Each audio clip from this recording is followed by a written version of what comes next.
OBC কল্যাণ দফতরের মাধ্যমে রাজ্যের সংশ্লিষ্ট দপ্তরের মন্ত্রীর উদ্দেশ্যে ৮ দফা দাবিতে মঙ্গলবার ডেপুটেশন প্রদান করে গণমঞ্চ।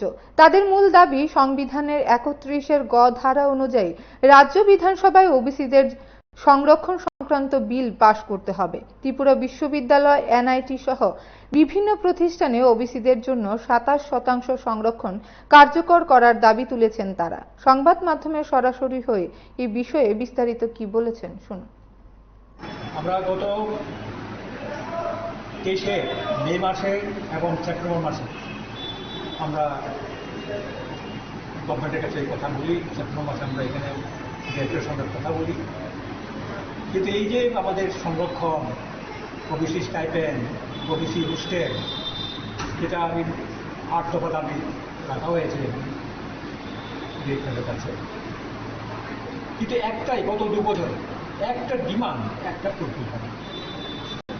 আমরা মনে করি এ রাজ্যে এই যে বিজেপি আইপিএফটি ক্ষমতা সরকার, এটা ওবিসি বিরোধী আসলে জনগণ যারা কথা শুনতে চায় না। একটা মিনিস্টারের সঙ্গে আমরা গত ৭.৫ বছর যাবত বিজেপি ক্ষমতা বারবার চেষ্টা করছি কথা বলার জন্য।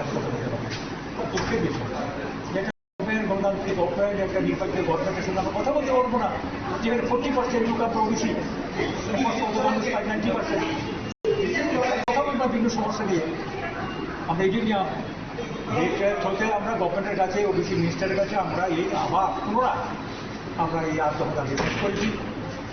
আমরা গভর্নমেন্টের কাছে বলতে চাই যে যদি গভর্নমেন্টের দায়িত্ব রয়েছে, গভর্নমেন্ট সমস্ত অংশের মানুষের সবকা সাথ সবকা বিকাশ কথা বলে, কোথায় ওবিসির কথা, কোথায় এসসি কথা, কোথায় ট্রাইবেলদের কথা, সমস্ত সেকশন হোমোজেনিয়াস আজকে বিভিন্ন সুযোগ সুবিধা বঞ্চিত সমস্ত অংশের মানুষ, কাজ নেই।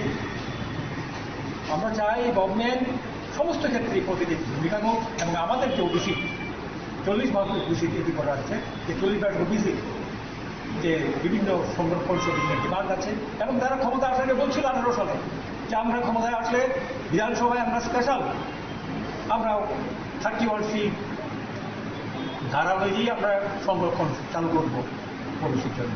তাই একটা কথা নেই আজ পর্যন্ত 7.5 বছরে। এই ধরনের একটা গভর্নমেন্ট, এই ধরনের একটা পার্টি যারা ক্ষমতায় মানুষকে পরিস্থিতি এসেছিল আসলো, তারা কিন্তু ভুলে গেছে তারা। তাই আমরা চাই গভর্নমেন্ট তার প্রতিশ্রুতি অনুযায়ী তার সমস্ত ওবিসি হোক সমস্ত অংশের মানুষের তারা তাদের অধিকার